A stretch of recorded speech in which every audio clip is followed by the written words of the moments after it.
It is April 28th, 2026, and this is another edition of the WrestleCord News Break. I am Ryan here. We're going to talk about wrestling and MMA today, as we always do. I don't know why I said it like that. All right, first off on the docket, we had a Raw just last night, and the show being headlined with a face-to-face between Jacob Fatu and Roman Reigns. Just a week ago, Jacob Fatu made the challenge to Roman Reigns for the WWE Undisputed title. Roman did not give an answer, said he thought Jacob should take a week to think about it. Well, Jacob did take a week to think about it, and he said he actually didn't need a week. He didn't need any time. He was ready, and Roman Reigns pretty much rebuffed him, said that he wasn't going to give him that title shot, to which Jacob Fatu responded with fist. He beat down Roman, left him in the ring. As he's walking up the ramp, Roman gets back on the mic and says that he's going to accept that challenge. So that's what we're going to have going forward in the future for the Undisputed title within the family, with Jacob Fatu taking on Roman Reigns, the champion. And then other stuff that happened on the show. It was actually a pretty good show. We had Seth Rollins issuing a challenge to Braun Breaker for Backlash. We haven't gotten word on whether that's actually been accepted by Breaker yet. We also had Becky Lynch in an IC title defense over Io Sky. She won with some help from Asuka, who then did her own beatdown on Io Sky, choking her out after the match. And of course, we have them going head-to-head with each other, Io Sky and Asuka, at Backlash. They've had a feud going on for a while now, which we talked about previously with Kairi Sane getting released. It's so interesting because she was an integral part of that feud and that storyline. And now she is no longer going to be a player in that whole dispute. Also on this show, we had Rey Mysterio winning over El Grande Americano Imitator with the assistance from Autentico Americano. So what happened was we had Rayo and Bravo at ringside. Bravo would trip up Mysterio while Rayo would then try to hand off that steel plate to the mask of Americano. It didn't work out. Americano ate a 619. The plate fell, and then when Ray went for the dime drop, that springboard splash, he couldn't quite get it as Americano rolled out of the way, and then Americano picked up the steel plate, went to go put it back in his mask, but got stopped by the Autentico El Grande Americano, who grabbed it from him. This gave Ray enough of a chance to recover, hit a 619, drop the dime, and get the win. So we have, of course, the Americanos with them brawl after the match there, and we have both of them going head-to-head. Mask versus match, May 30th at Arena Monterrey. So just two days away from that, folks. And I think that's going to be really fun. Of course, under the mask, we have Chad Gable being the Autentico El Grande Americano, and the Imitator being Ludwig Kaiser, who some folks out there might have heard some of the comments made by Ric Flair last week, talking about how he had threatened Ludwig Kaiser last year and wasn't allowed around WrestleMania. Well, I don't know. Maybe you should just not go around threatening people, and it might help you out, Rick. That guy is really a lost cause at this point, just tarnishing his career day after day, looking for more attention. So we also had on the show Grayson Waller with a quick loss to Obafemi after he had been caught in the back insulting Obafemi during a segment with Adam Pearce. Obafemi asked for a match. Adam Pearce granted it, and Grayson Waller being put down, short work for Obafemi. Then Oba would get on the mic and throw out a new open challenge. So replacing, since Trick Williams won't be doing the U.S. title open challenge, she got on the mic and said he's going to do the Obafemi open challenge. So I guess we'll see who he's going to take on next week. So it's kind of doing that kind of Goldberg build here, where he's just going to start seemingly taking guys out left and right to build up those stats. We also had the debut of Joe Hendry on the show, just coming up from NXT. He came out, did a whole song about being on Raw. It was terribly cringe. We had Michael Cole singing along. That was absolute utter cringe. I haven't really watched much WWE until more recently in a long time, and I forgot just how unbearable Michael Cole is. It's shocking that he is considered the like face commentator at the booth, because he is one of the most annoying human beings I've ever heard in my life. I didn't like him when he had to take over for JR in 1999, and he's only become worse since then. Somehow, all this time, he has become so much worse.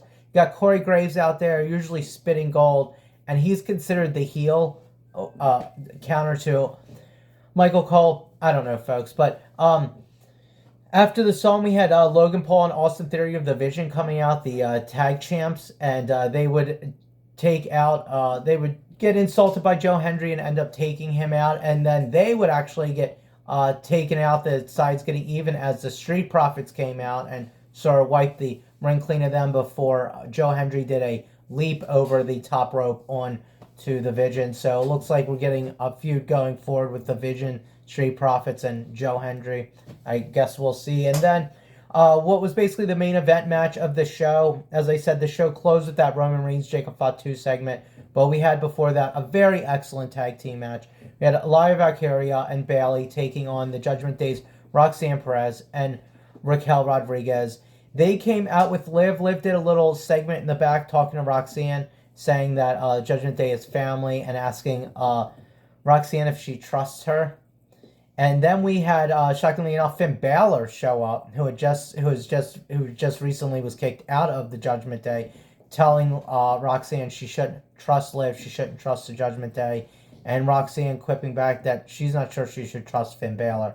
So in the end, it was Liv Morgan distracting Bayley and then dropping her over the top rope by her neck, sort of like yanking her down, and then Roxanne Perez capitalizing and getting the 1-2-3 over Bayley. So all in all, I thought it was actually a surprisingly good show. Heavier on the promo than the wrestling, but a very good show. The Becky Lynch Io Sky match was excellent. I suggest everyone go check it out.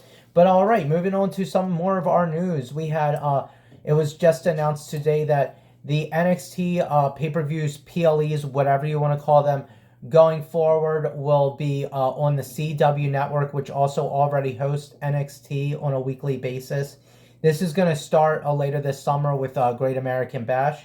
The last NXT pay-per-view, Stand and Deliver, just around the WrestleMania time, like a week before WrestleMania, was shown free on YouTube, and it was a lot of questions as to what was going to happen going forward with the WWE moving away from Peacock. And so it looks like we have found the answer here. CW picking up all those PLEs. It looks like they're signed on for 20 right now going forward. So good news, I guess. If you're a big NXT fan, you don't have to pay at all to now watch NXT, as long as you have an antenna. That's CW is an over-the-air network. So that's good news for some wrestling fans out there who just don't have the budget. Fightful Select also suggesting that the Motors Machine Guns might be headed to AEW. I know that people from TNA reached out and said that the Motor City Machine Guns are always welcome back. That, of course, Chris Sabin and Alex Shelley. And I think it was Chris Sabin went on X just today, I believe, and he actually gave a short statement. He pretty much confirmed, said, yep, they released us, and then went on to plug his band Grappling before saying, love you all, and then LOL Josh, which is the real-life name of Alex Shelley. So not really giving us a lot of insight on his feelings. I'm sure they're not heartbroken here. Mercy Machine Guns have been around forever. They have a huge fan base, especially on the indie circuit. I've never heard of any drama between them and any companies. I'm sure they're welcome wherever they want to go. It's pretty much a free reign for them. So I'm sure they're not worried too much about this and the loss of their jobs at WWE. We also had, in reference to a story we talked about, I believe it was just yesterday, which is Dana White's Correspondents' Dinner comments. Of course, the shooting happened at the White House Correspondents' Dinner. Dana White was there, a big friend of President Donald Trump. And after the shooting incident, he would come out and say that he thought it was awesome. He said people were flipping out, tables were getting flipped over, people were getting worried, but he wasn't worried. He wasn't ducking down. He was just taking it all in. Pretty bizarre comments, to say the least. And Ariel Helwani, touching on that, would say he went on a whole rant about this, about almost 20 minutes long, talking about this with his co-host. He would say at one point, is he that void of human emotion that he needs this sort of interaction to excite him, and this was exciting to him? He also said in it, he said the word psychotic comes to mind. So I would agree. I would very much agree with these comments. I really don't know, especially for a public figure. Of course, Dana White doesn't really seem to give a shit who likes him and doesn't. To come forward and say something so brash and openly, he was clearly in the comments, which happened right after the incident. You could tell he was a bit on an adrenaline high, but a super bizarre take on the situation. Of course, I think that whole situation was super bizarre, holding a press conference immediately after, where you see people are like smirking. Really, really bizarre. But moving on from that to another incident, the alleged stabbing that happened at Ruthless Pro Wrestling. It had already been reported by some people within the industry, like GCW owner, that this was a fake stabbing. So finally we'd hear from the guy who supposedly got stabbed, Mads Kruger, who would come out talking about this incident that happened on March 28th at the Berwyn Eagles Club in Illinois. He released a super long statement on social media. During it, he talked about admitting to have punched the fan first, so it looks like he could have been in some legal hot water there and might still be. He told the police, he said that he told, when the police reached out to him, that he told them he had not been stabbed. He believed he may have received an injury from maybe falling during the altercation. This all ended up with the Berwyn Eagles Club completely cutting off any future indie wrestling shows there, which I know is very disappointing to the people of that area, in the greater Illinois area, which is what actually the GCW owner was really talking about when he had stated that this was a fake stabbing, because they actually have a future show there, and it's going to be one of the last shows.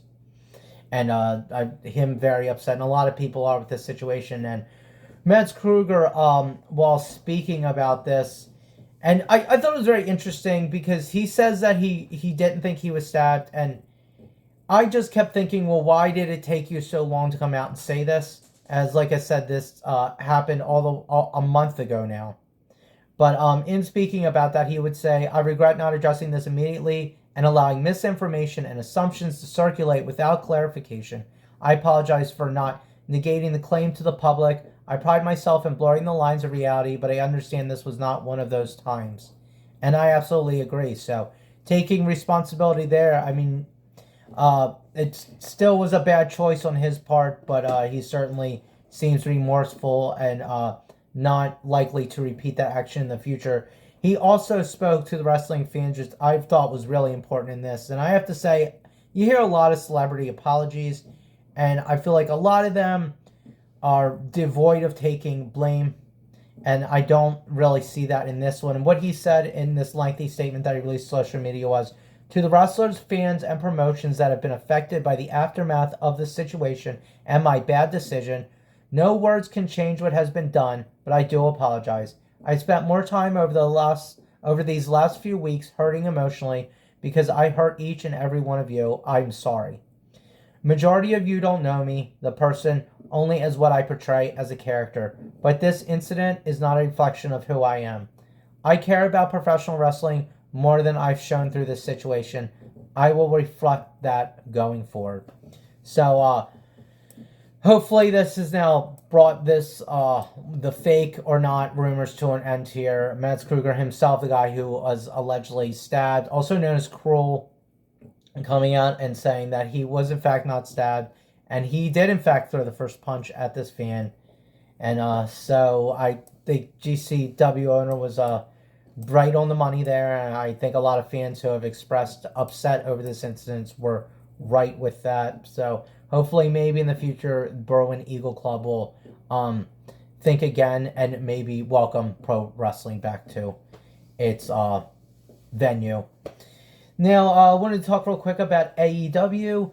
The ratings for last week just came out recently, and they are way down from the previous week. Actually, 13% down.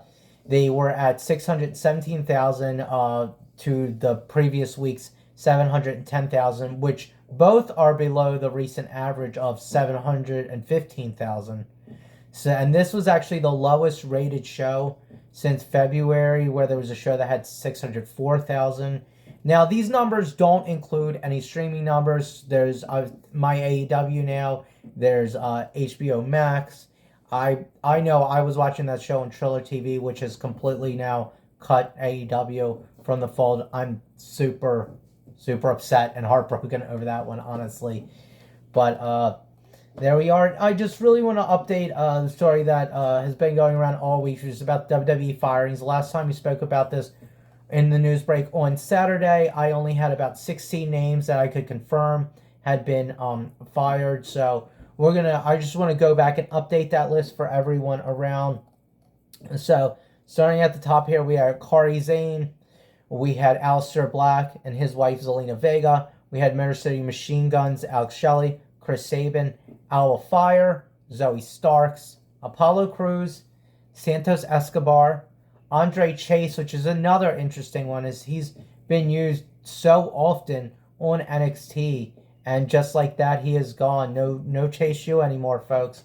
We had Tyra May Steele, Dante Chen, Luca Crucifino, Carly Bright, Malik Blade, then all of the wide six. So you have Uncle Howdy, Nikki Cross, Dexter Loomis, Eric Rowan, and Joe Gacy. Then also the tag team of High Rise, which is Tyson DuPont and Tyreek Igwa.